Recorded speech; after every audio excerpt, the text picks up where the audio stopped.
반갑습니다 여러분, 저는 에이텐트입니다. 오늘 여러분에게 소개해드릴 모델은 포드 익스페디션입니다. 자, 익스페디션 정말 여러분들이 기다렸던 그런 모델이 아닌가 생각이 됩니다. 왜 그러냐 하면은 국내에서는 미드사이즈 SUV밖에 판매를 안 하고 있기 때문에 아마 현대자동차를 타고 계신 분 또는 제네시스 GV80을 타고 계신 분들이 아마 이 포드에 대해서 약간의 그런 폄하하는 그런 내용도 많이 있었거든요. 근데 저는 이 차만큼은 그렇게 폄하하지 못할 거라고 생각이 듭니다. 왜냐하면 현대자동차가 유일하게 생산을 못하는 차종이 몇 가지가 있는데요. 그중 하나가 픽업 트럭을 포함해서 이런 풀사이즈 SUV는 국내에서 아직 판매를 못하고 있기 때문에 아마 이 차하고 경쟁차라고 생각하지는 않을 것 같거든요. 자, 그러면 익스페디션의 장점, 정말 이 차가 가격 대비 괜찮은 성능을 보여주고 있는지 한번 여러분에게 소개해 드리도록 할게요. 자, 그럼 출발하시죠. 차를 한번 살펴보도록 할게요. 차가 상당히 좀 크거든요. 아마 어느 정도 사이즈인지 여러분이 가늠이 좀 안 되실 것 같아서 전체적으로 어느 정도 사이즈가 되는지 한번 말씀을 드리도록 하겠습니다. 이 차 같은 경우에는 전장 길이가 5335mm고요. 전폭 같은 경우에는 2075mm, 높이가 상당히 좀 높거든요. 전고 같은 경우에는 1945mm입니다.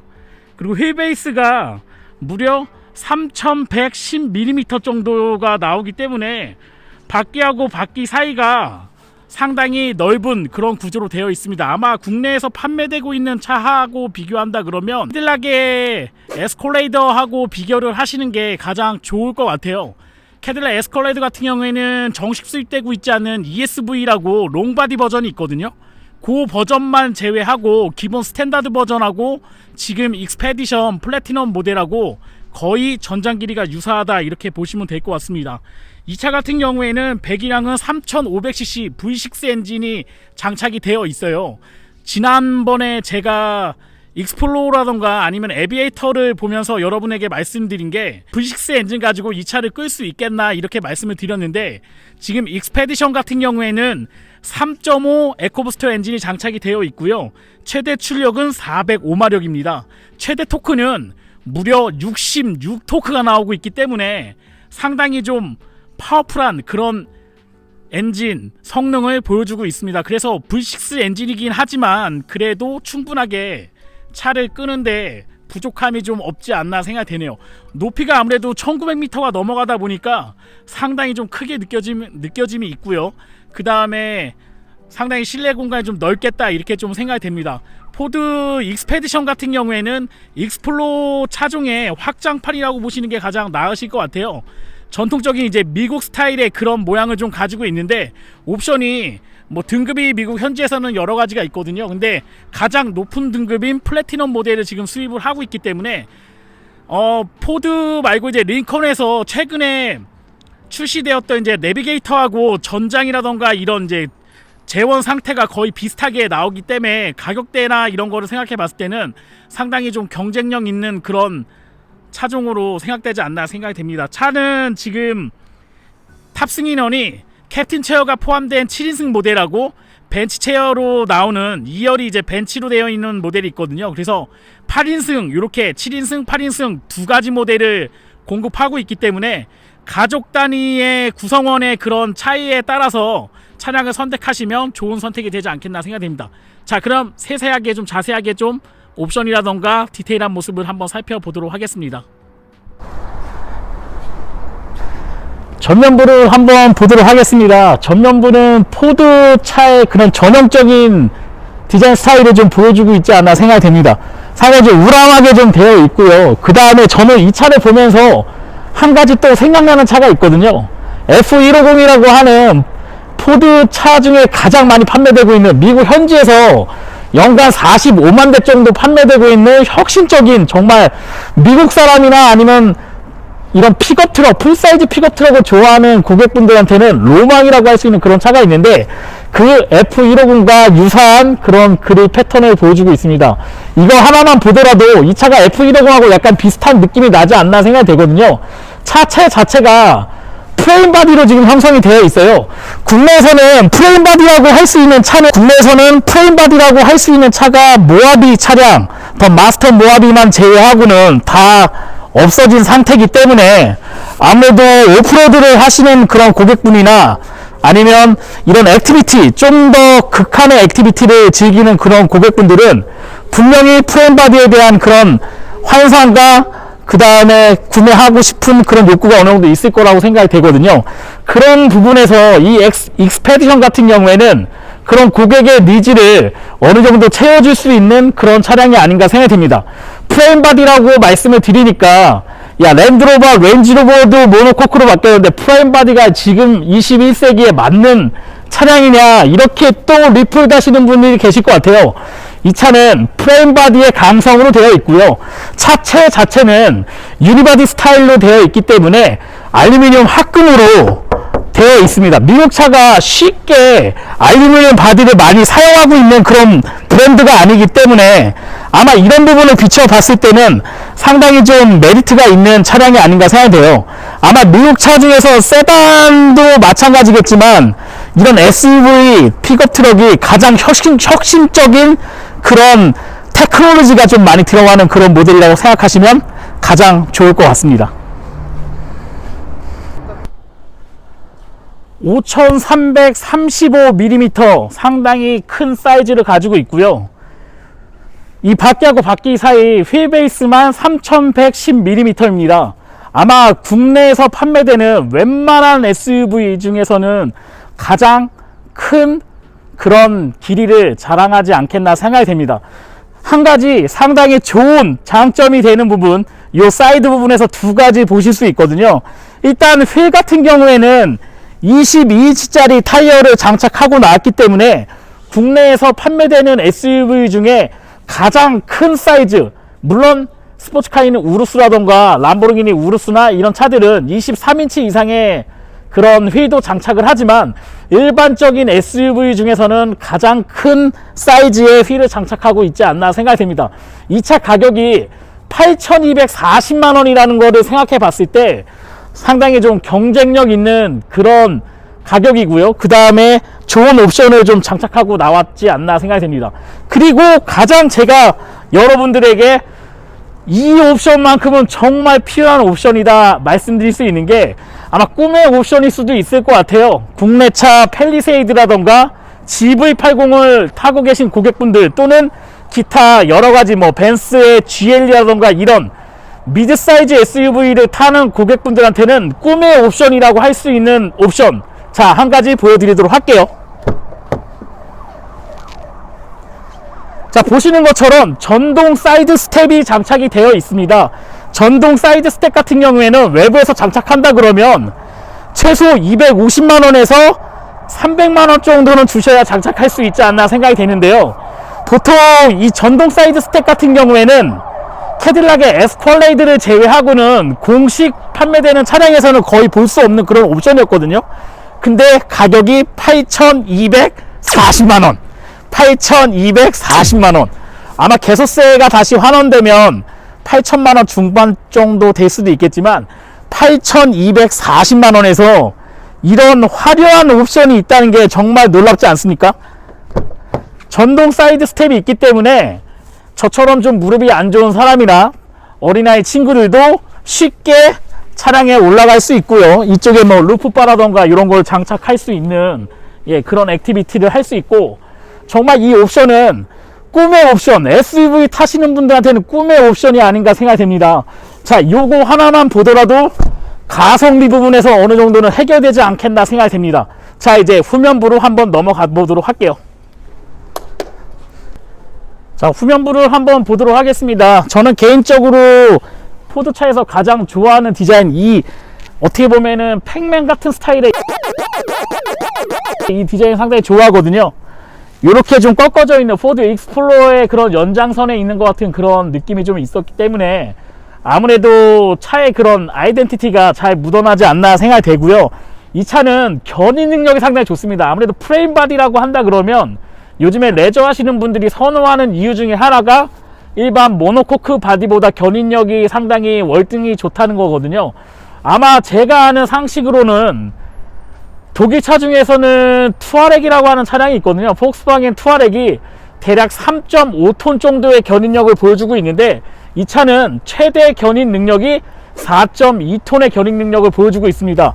자, 그럼 어디에다 연결을 해야 되냐, 이렇게 말씀하시는 분들이 있어요.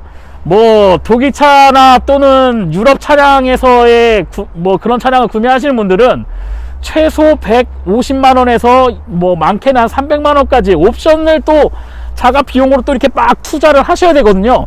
그렇지만 지금 미국차 이 포드 익스패션 같은 경우에는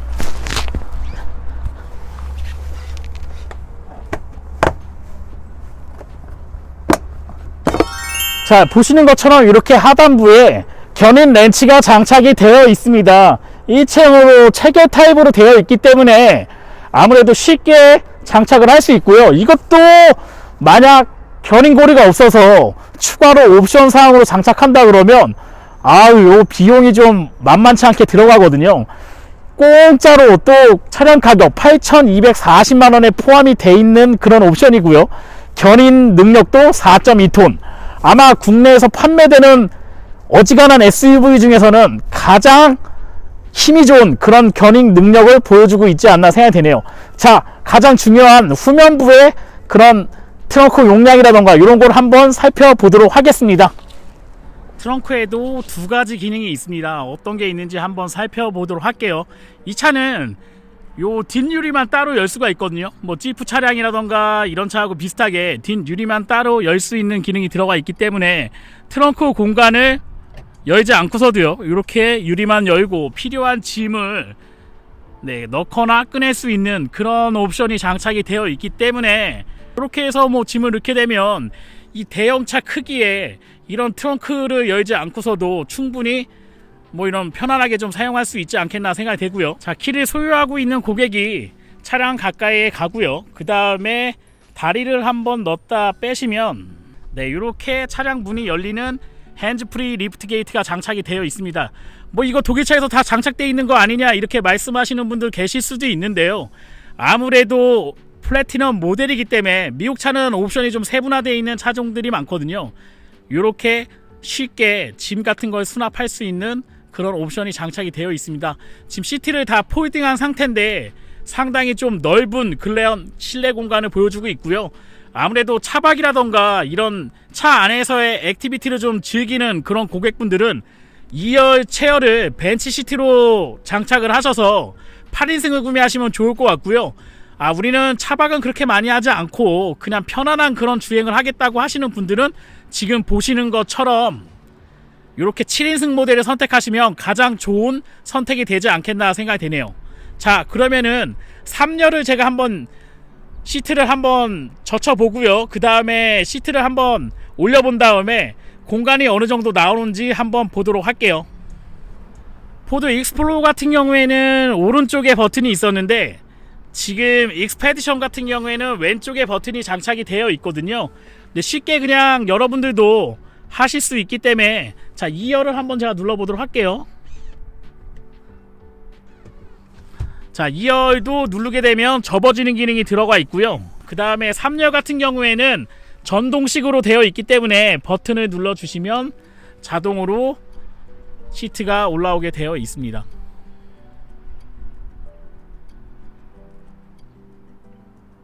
익스플로러보다는 제가 느꼈을 때는 약간 뭐라 그럴까요, 모터가 좀 세분화되어 있지 않나, 기어가 좀 세분화되어 있는 그런 느낌이 있네요. 되게 스무스하게 올라오기 때문에 고급차의 그런 느낌을 좀 받을 수가 있고, 자, 3열까지 다 뭐 7분 다 탑승했다 가정하에 실내 공간이 어느 정도 되는지 한번 보도록 할게요. 주유자가 없어서 제가 가지고 있는 버니아 캘리퍼스를 가지고 왔는데 수치는 15cm까지 잴 수가 있고요. 정확한 길이는 지금 대략 한 20cm 정도의 길이를 보여주고 있거든요. 지금 버니아가 하나 정도 들어가고 그 다음에 다시 하나 정도 들어갈 수 있는 공간이 되기 때문에 정확하진 않지만 대략적으로 러프하게 잰다 그래도 40cm 정도의 그런 트렁크 용량을 가지고 있습니다. 이 차는 상당히 좀 다재다능한, 요 적은 공간에 뭐 크지는 않잖아요. 근데 이런 공간에서 다재다능하게 이용할 수 있는 그런 옵션이 또 있거든요. 그걸 한번 더 보여드리도록 할게요. 자, 하단을 반대쪽으로 열어준 다음에요, 사이드 쪽에 고리를 건 다음에 반대로 뒤집어 주시면 이렇게 2단으로 이용하실 수 있기 때문에 아무래도 국내에서 액티비티로 차박이라던가 또는 여러가지 그런 액티비티를 이용할 때 하단 쪽에 짐을 수납을 하고요, 상단 쪽에 뭐 음식이라던가 이런 거를 좀 거치할 수 있기 때문에 이런 부분도 아이디어적인 부분, 국내 차에서는 볼 수 없는, 어떻게 보면은 트렁크 공간을 열고 닫는 그런 공간으로만 확보되어 있는데 이렇게 수납 용도도 사용할 수 있는 그런 옵션이 기본으로 장착이 되어 있습니다. 상당히 좀 다재다능하지 않나 이렇게 생각이 됩니다. 자, 실내로 들어왔습니다. 실내에서 가장 궁금해 하시는 부분, 이 차가 7인승 또는 8인승 모델을 공급하고 있잖아요. 정말 실용성이 있는지 한번 살펴보도록 할게요.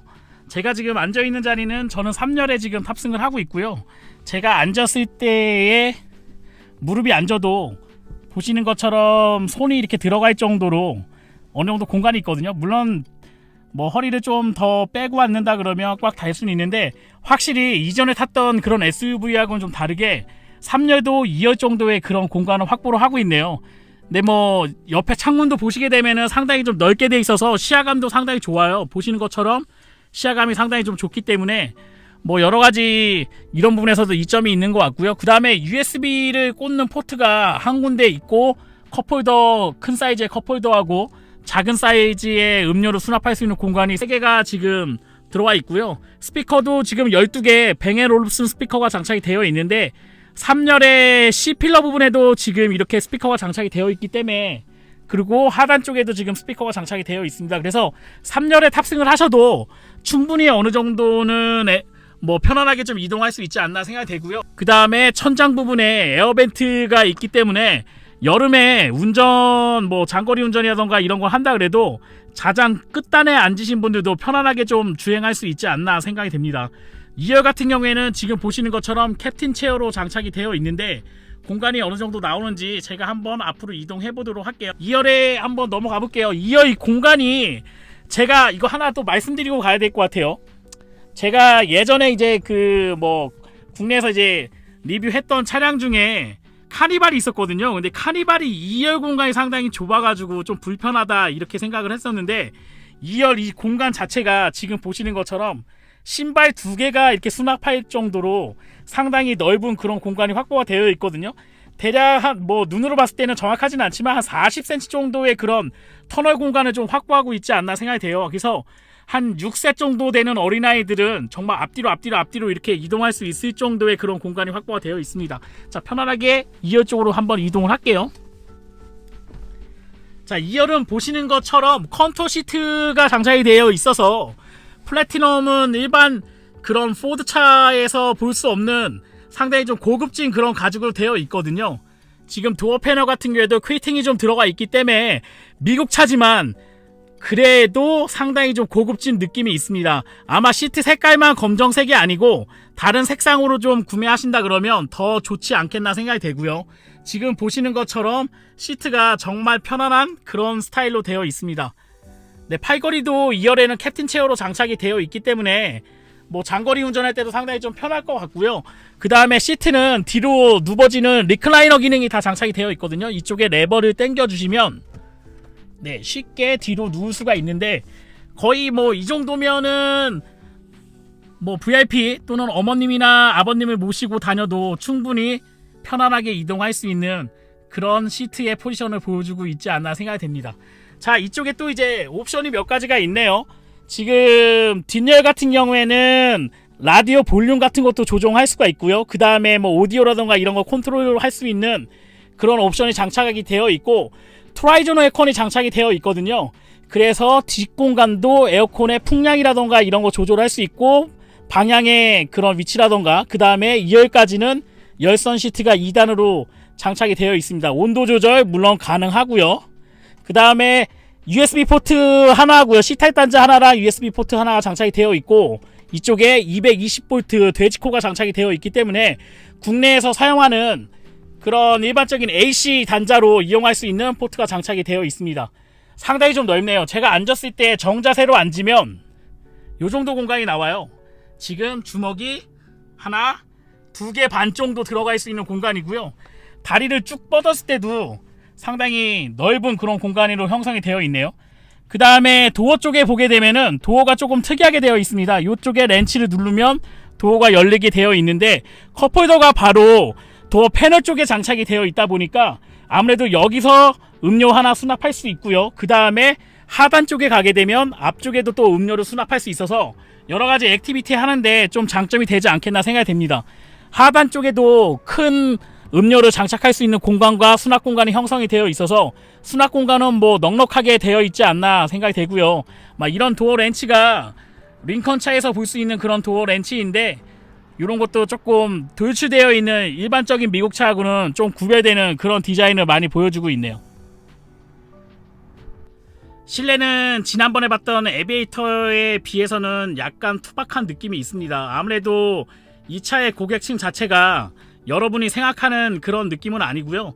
약간 제가 느꼈을 때는 내수용 같은 느낌이 좀 있어요. 내수용 트럭에서 많이 볼 수 있는 그런 레이아웃을 좀 가지고 있고 아마 F150을 보셨던 분들은 크게 이질감이 없는 그런 디자인으로 보일 것 같은데 아마 독일차에 좀 익숙한 분들은 다소 좀 미국적인 스타일이 아닌가 이런 느낌을 좀 많이 받으실 것 같아요.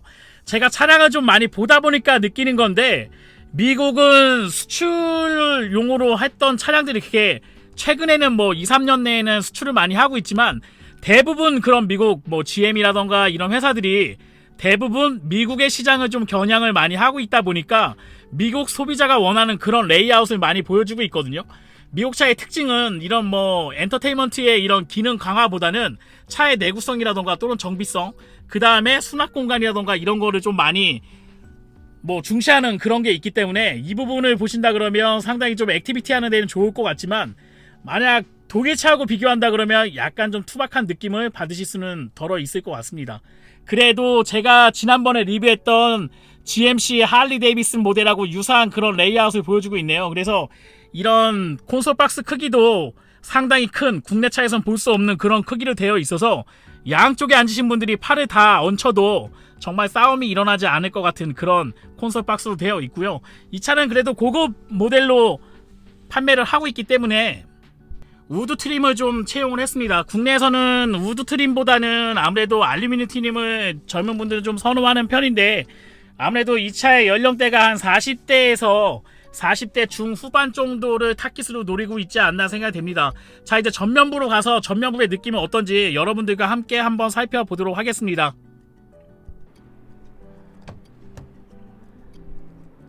아무래도 차량 크기가 있다 보니까 도어 패널도 상당히 좀 크게 되어 있고요. 뱅앤옵슨 이제 오디오가 장착이 되어 있는데 12개 스피커로 구성이 되어 있고요. 조금 아쉬운 부분은 여기도 좀 알루미늄 패널로 해줬으면 상당히 좀 예뻤을 거라고 생각되는데 아무래도 뭐 이 차보다 더 상위 등급으로 옵션을 적용하는 그런 모델들이 많이 있다 보니까 요 부분만 알루미늄 되어 있네요. 네, 비에노 마크가 장착이 되어 있어서 아무래도 오디오는 저는 상당히 신뢰성이 높은 그런 오디오로 장착을 하고 있기 때문에 뭐 음향은 가까운 전시장 또 제가 소개해드리는 정진원 과장님을 찾아뵙고 한번 음향 테스트를 해보시면 좋을 것 같습니다. 차는 약간 좀 아메리칸 스타일의 약간 투박해 보이는 느낌이 있지만 옵션에 좀 충실했어요. 그래서 스티어링 칼럼이라던가 네, 텔레스코프 기능이 전동식으로 들어가 있기 때문에 편안하게 시트 포지션을 좀 맞추실 수 있을 것 같고요. 지금 보시는 것처럼 시트의 상단에 플래티넘 로고가 배지 형식으로 좀 장착이 되어 있어서 상당히 상위 모델을 지금 포드 코리아에서 수입을 하고 있다는 것을 여러분이 느끼실 수 있으실 것 같아요.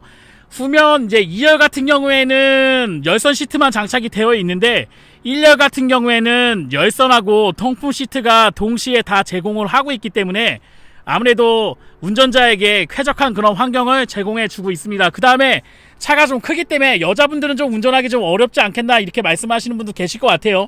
지금 보시는 것처럼 전자식 파킹 브레이크가 오른쪽에 하단 쪽에 있고요. 그 다음에 악셀하고 브레이크 페달을 전동식으로 조절할 수 있는 게 있기 때문에 체형에 맞춰서 충분하게 좀 여자분들도 쉽게 운전할 수 있게끔 이렇게 옵션이 장착이 되어 있습니다. 자, 그럼 한번 올라가 보도록 할게요.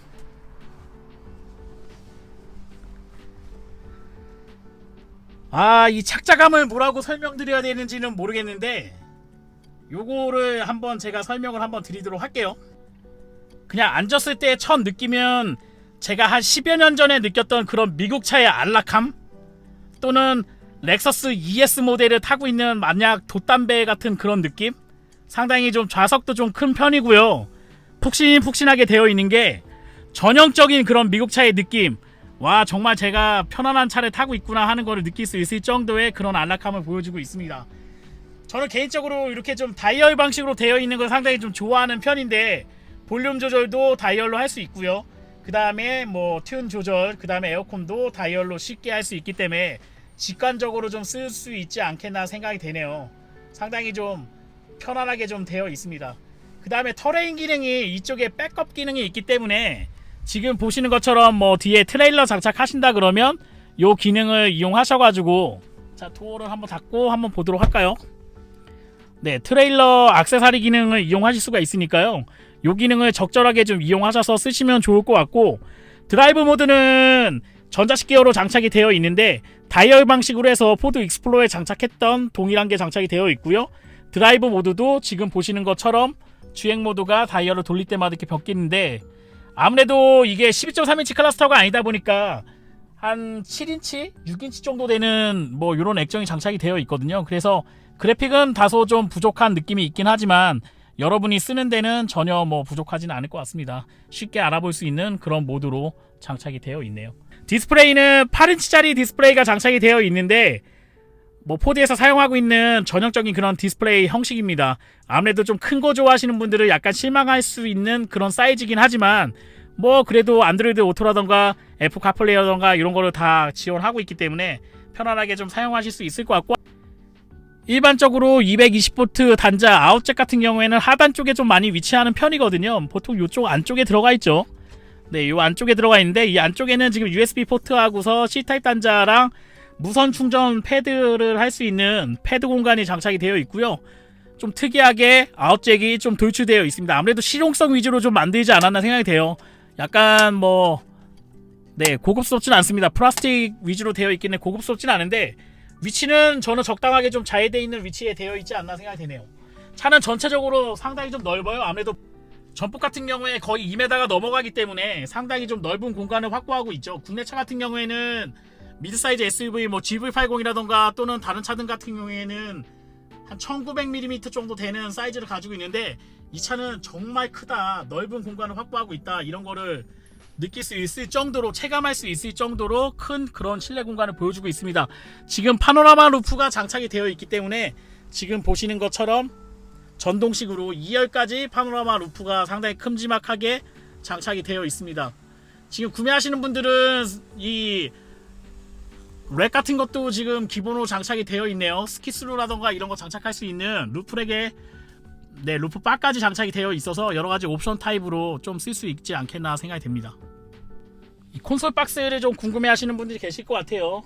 네, 이렇게 버튼을 눌러주게 되면 이렇게 열리게 되어 있는데, 아이구야, 여기 뭐 오토바이 헬멧 정도 들어갈 정도의 그런 엄청난 크기의 콘솔 박스가 장착이 되어 있네요. 뭐 엄청나게 큽니다. 뭐 옵션이라고는 따로 없고요. 그냥 요거 장착할 수 있는 것만, 레일만 들어가 있고, 네, 여기에도 지금 아웃잭이 하나가 있네요. 그래서 옆에 타신 분도 쉽게 사용하실 수 있고, 플라스틱 재질로 되어 있다 보니까, 예, 플라스틱 재질로 되어 있다 보니까 다소 좀 투박할 수는 있는데, 자, 수납 공간은 여기랑 그 다음에 마지막으로, 네, 글로우박스를 한번 보고 마치도록 할게요. 네, 글로우박스 안쪽에는 생각보다 글로우박스는 크지가 않네요. 네, 글로우박스는 조금 작은 그런 이제 뭐 책자가라던가 이런 거 좀 수납할 수 있을 정도의 공간으로 형성이 되어 있고, 오히려 암레스트 부분이 좀 크게 되어 있지 않나 생각이 듭니다. 여기에 버튼이 하나 더 있는데요, 상단 쪽에도 또 열리게 되어 있기 때문에, 네, 상단 쪽에도 또 열리게 되어 있기 때문에 상단에도 수납을 할 수는 있는데, 아주 크진 않습니다. 그냥 뭐 조그만 책자라던가 아니면 요즘에 마스크 많이 쓰시니까 요런 용도로 좀 쓰시면 될 것 같고, 아무래도 위아래로 이렇게 구별돼서 열리니까 아래쪽에 수납할 거랑 위에 쪽에 수납할 거랑 분리해서 수납하시면 가장 좋은 수납이 되지 않겠나 생각이 듭니다. 자, 이 정도만 보고, 이 차 뭐 가장 중요한 게 엔진 아니겠습니까? 엔진룸 한번 보고요, 그 다음에 시승을 해서 승차감이 어떤지 여러분들과 함께 살펴보도록 할게요. 야, 요 옵션이 가장 마음에 드네요. 전동 사이드 스텝 있는 옵션, 네, 정말 좋은 것 같습니다. 기본형으로 장착되어 있기 때문에 아무래도 뭐 외부에서 장착하는 아주 저렴한 그런 사이드 스텝하고는 질적으로 좀 차이가 날 것 같네요. 자, 이제 엔진룸 한번 보도록 할게요. 자, 엔진룸을 한번 열었습니다. 좀 특이한 구조로 되어 있네요. 지금 보시는 것처럼 이 에어 인테크가 이렇게 크게 연결되어 있는 차를 본 적이 없는데, 와, 엄청나게 크게 관이 흡기관 쪽이 이쪽으로 연결되어 있고, 엔진은 아무래도 이 차도 지금 후륜 베이스 타입으로 되어 있는 것 같아요. 보시는 것처럼 3.5 엔진이 장착이 되어 있는데, 지금 약간 뭐라 그럴까요, 정 가운데 위치에 있기 때문에 국내 차하고는 좀 차이가 있네요. 왜냐면 국산차 같은 경우에는 전륜 베이스 차종이 좀 많다 보니까, 물론 제네시스 GV80 후륜 베이스로 되어 있긴 하지만 아무래도 엔진이 한 왼쪽으로 좀 치우쳐 있고 미션이 붙거나 이렇게 되어 있는데, 이 차 같은 경우에는 정 가운데 거의 바퀴 사이에 걸쳐 있을 정도로, 바퀴보다도 조금 뒤쪽으로 좀 나와 있는 거 보니까 거의 FM 플랫폼에 가까운 그런 구조로 좀 형성이 되어 있네요.